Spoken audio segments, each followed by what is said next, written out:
I'm Kaya Woos, and recently I went from this 3D avatar to this 2D avatar for my streaming.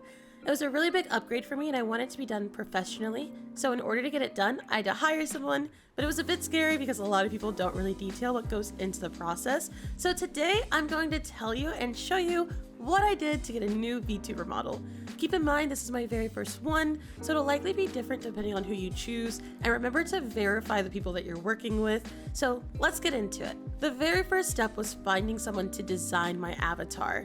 I went with a company called Chibi Studio for a couple of reasons. One, I'm not super knowledgeable about the VTubing space, so I wanted to go with the certified business. Two, a lot of the avatars I am a fan of are too expensive and out of my budget. Hello! Future Kai here to say, when I said too expensive, I meant too expensive for me.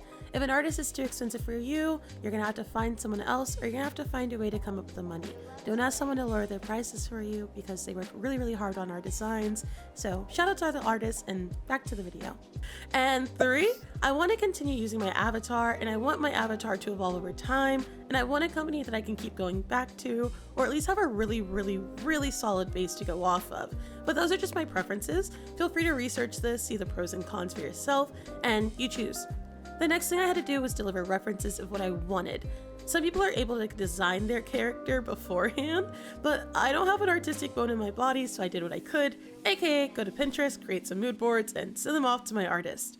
I ended up sending them these references to start, and I detailed how I wanted the eyes to look, my color palette, hair inspiration, clothing options, jewelry, and I filled out this character description for them. Just note, if you decide to get a VTuber, this is kind of where you may acquire some fees you weren't expecting. Lots of artists, including mine, will charge extra for some things like weapons, complex outfits, even jackets. If you're on a tighter budget, I recommend looking for 2D assets before you ask them to design it for you.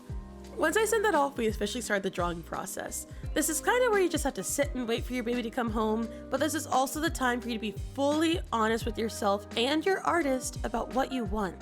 I nearly let the excitement get to me and almost agreed to this design, but it doesn't really match me or my brand. So I was just eager to get my hands on my new model, so don't make that mistake that I almost made. After all of that, you go through the coloring process. During this process, I also changed some colors around.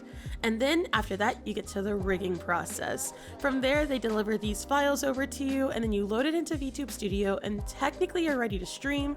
I personally recommend setting your parameters first to fit your face to get the best use out of your model. Happy streaming, happy VTubing, and good luck on your debut if you want one.